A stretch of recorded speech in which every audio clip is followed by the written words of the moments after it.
대림절은 기다림의 절기라고 말합니다.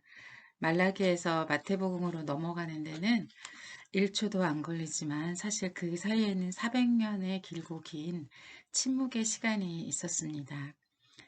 예수님이 우리에게 오실 수 있었던 것은 계시도 묵시도 없었던 그 길고 긴 시간을 그래도 약속을 믿고 기다린 사람들이 있었기 때문입니다. 많은 사람들이 약속을 잊어버리거나 아니면 포기했지만 끝까지 포기하지 않고 기다렸던 사람들이 있었기 때문에 예수님이 오실 수 있었습니다.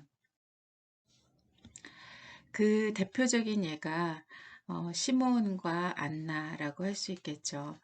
그들은 평생 동안 메시아를 기다렸고 마침내 정결 예식을 위하여 성전에 온 아기 예수를 만나게 되었습니다.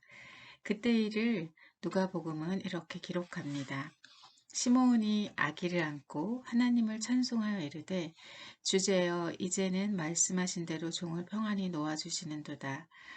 내 눈이 주의 구원을 보았사오니 이는 만민 앞에 예비한 것이요 이방을 비추는 빛이요 주의 백성 이스라엘의 영광이니이다 하니 그의 부모가 그에 대한 말들을 놀랍게 여기더라. 이렇게 기다리는 사람들이 없었다면 예수님이 무슨 수로 이 땅에 오실 수가 있었겠습니까? 요소요소에 준비된 사람들이 있어야 주님이 오실 수 있습니다. 다시 오실 주님도 마찬가지겠죠. 그리고 우리의 인생도 또 신앙도 마찬가지입니다. 하나님의 때가 될 때까지 기다리고 준비하는 것이 중요합니다. 무엇이든 때가 될 때까지 기다리고 준비해야 되는데 그러지 못했을 때 일이 그르쳐지게 되죠. 그래서 성경을 읽다 보면 비로소 마침내 때가 되어 때가 이르러 이런 부사들이 자주 나오는 것을 볼 수 있습니다. 사울 왕이 죽고 난 후에 다윗은 헤브론에 올라가서 이스라엘의 12지파 중 단 한 지파인 유다 지파의 왕이 되었습니다. 사무엘에게 이미 기름 부음을 받았고 10년이 넘었죠. 백성들은 사울은 천천히요 다윗은 만만이라고 노래하는 그런 상황이었지만 다윗은 그냥 한 지파의 왕이 되어서 헤브론이라는 작은 성읍에 머물러 있었던 것입니다. 다윗은 사울왕에게 쫓겨 다닐 때도 하나님이 사울왕의 목숨을 걷어가실 때까지 기다리고 또 기다렸습니다. 지금도 마찬가지 상황입니다. 다윗이 스스로 나설 수도 있었지만 또 기다리고 기다립니다. 그 기간이 7년 6개월입니다. 2장 8절을 보면 사울의 군사령관 넬의 아들 아브넬이 이미 사울의 아들 이브소셋을 데리고 마하나임으로 건너가 라고 합니다. 사울왕이 죽자마자 그의 군대 장관이었던 아브넬이 사울에 남아있던 아들 이스보셋을 데리고 마하나임으로 가서 유다 지파를 제외한 다른 11지파의 왕으로 세웠다는 내용입니다. 이 이스보셋은 사울왕의 넷째 아들인데 본래 이름은 에스바알입니다. 바알의 사람이라는 뜻이죠. 그러니까 이스라엘 왕의 이름으로는 너무 안 맞잖아요. 그래서 아마도 사람들이 이스보셋이라고 불렀던 것으로 보입니다. 이스보셋은 부끄러운 사람이라는 뜻인데 그가 아브넬의 허수아비 노릇을 했던 왕이기 때문에 그렇게 부른 것으로 보입니다. 결국 이스보셋은 아브넬에게 배신당하고 2년 만에 죽음을 맞게 됩니다. 2장 9절을 보면 사울 왕의 영향력이 아직도 여전했음을 보여줍니다. 길르앗과 아술과 이스라엘과 에브라임과 베냐민과 온 이스라엘의 왕으로 삼았더라 라고 하는데 여기에 열거된 지역들의 범위는 사실상 팔레스틴 남부의 그 유다 지파를 제외한 이스라엘 전 지역에 해당되는 그런 지명들입니다. 그래서 본문에 온 이스라엘의 왕으로 삼았다라고 기록한 것이죠. 사울 왕이 비록 하나님께 불순종하고 또 지금은 죽었지만 그의 영향력은 여전히 이스라엘 전 지역에 남아 있다는 것을 보여주는 장면입니다. 당연히 사울 왕조에 충성을 다했던 사람들도 있을 것이고 또 그 왕조 밑에서 권력을 누리던 세력들도 있었을 것이고 또 힘을 가진 사람들도 있을 것입니다. 그러니까 왕조가 바뀌는 과정에서 불가피하게 피비린내 나는 전쟁이 있을 수밖에 없죠. 우리 조선 왕조도 그렇고 어느 나라 왕조건 다 마찬가지입니다. 준비가 되어 있을수록, 준비가 되어 있지 않을수록, 또 충분한 때가 되지 않을수록 피 흘림은 당연히 많을 것이고 또 실패할 확률도 높아지는 건 당연하겠죠. 근데 왜 하나님이 다윗을 외진 헤브론으로 인도하셨는지 여기서 감이 오지 않습니까? 하나님은 다윗이 그곳에 머무르며 때를 기다리도록 하신 것입니다. 그리고 다윗은 그곳에서 정말 7년 6개월을 기다렸습니다. 사도 바울은 데살로니가 후서에 선을 행하다가 낙심하지 말라 이렇게 말합니다. 다윗이 기름 부음을 받고서 10년을 도피하며 지내다가 이제야 비로소 사울왕이 죽고 왕위에 오르는가 했는데 헤브론이라는 작은 동네에 가서 겨우 유다 지파의 왕이 되어서 다시 7년을 넘게 지내게 되었습니다. 그것도 평화롭게 지내는 것이 아니라 계속 쳐들어오는 아브넬과 전쟁을 하면서 지내야 했습니다. 만약 우리가 이런 처지에 놓인다면 얼마나 낙심이 될까요? 도대체 하나님 언제까지 참아야 합니까? 이 고난은 언제 끝나는 것입니까? 하나님이 저에게 기름을 부은 지가 벌써 20년이 될 판입니다. 아마도 그렇게 하소연을 하거나 불평을 하지 않을까요? 그러나 다윗은 이렇게 말합니다. 시편 37편입니다. 내 길을 여호와께 맡기라. 그를 의지하면 그가 이루시고 내 의를 빛같이 나타내시며 내 공의를 정오의 빛같이 하시리로다. 여호와 앞에 잠잠하고 참고 기다리라. 자기 길이 형통하며 악한 꾀를 이루는 자 때문에 불평하지 말지어다. 성경은 항상 하나님께 맡기라. 그가 이루신다. 이렇게 말합니다. 다윗은 철저하게 이렇게 살았던 사람입니다. 하나님께 맡기고 하나님이 이루시도록 기다린 사람, 그 사람이 바로 다윗입니다.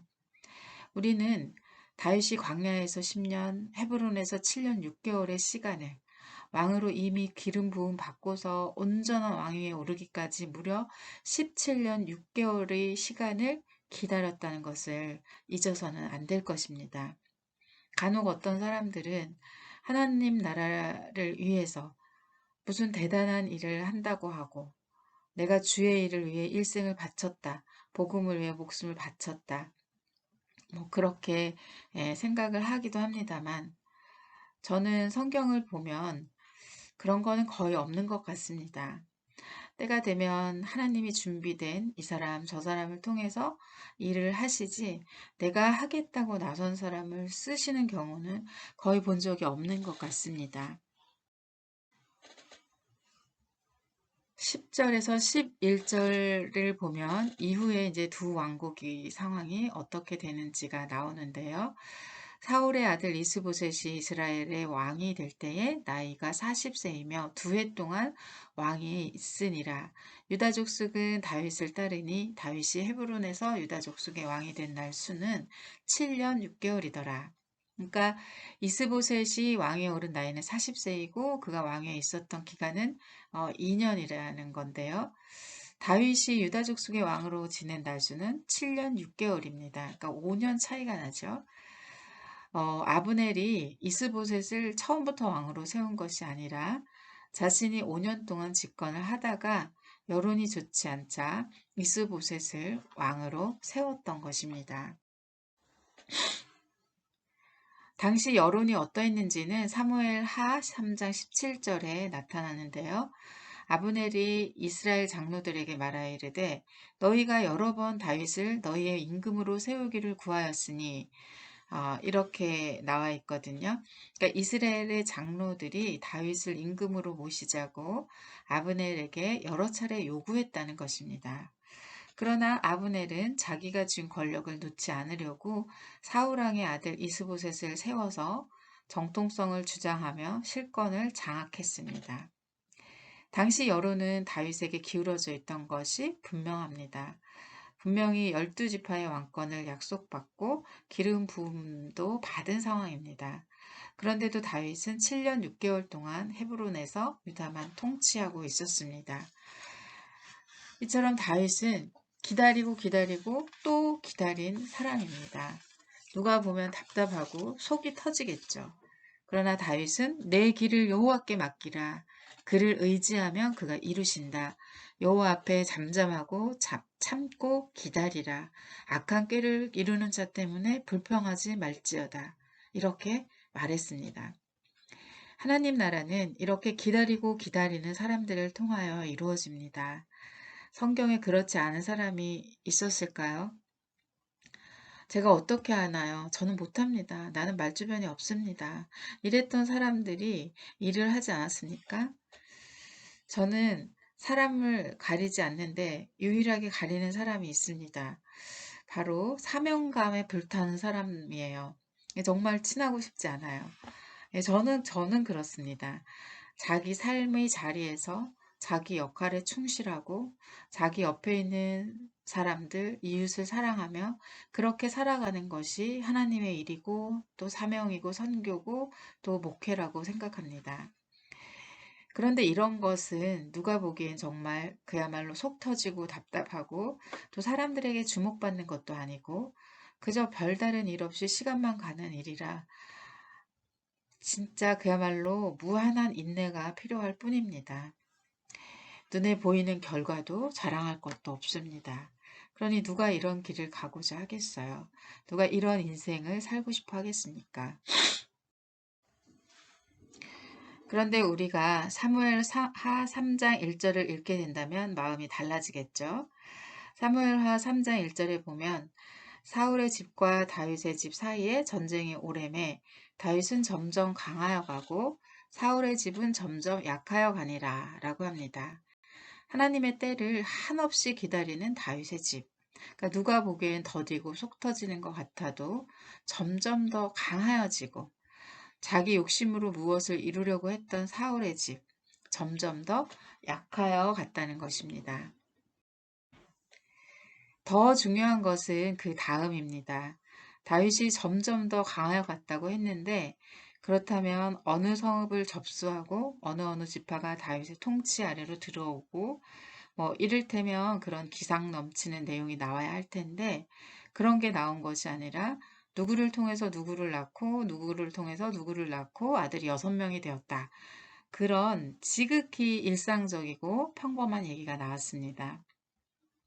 이것은 무슨 뜻일까요? 우리가 점점 더 강해지는 것은 올바른 방향, 즉 하나님의 뜻을 따라서 일상을 살아가는 그런 삶에서 나오는 것이지 무슨 특별한 일, 종교적인 열심, 사역 그런 데서 나오는 게 아니라는 말입니다. 스스로 무엇을 하려고 했던 사울 집안은 점점 약하여 가고 하나님이 이루시도록 기다리고 기다리는 삶을 살았던 다윗의 집안은 점점 강하여져 갔다는 메시지. 그리고 거기서 무슨 특별한 것이 없었다는 사실을 오늘 말씀을 통해서 우리가 함께 보게 되었습니다. 이 말씀의 은혜가 저와 여러분의 삶에 나타나기를 기도합니다.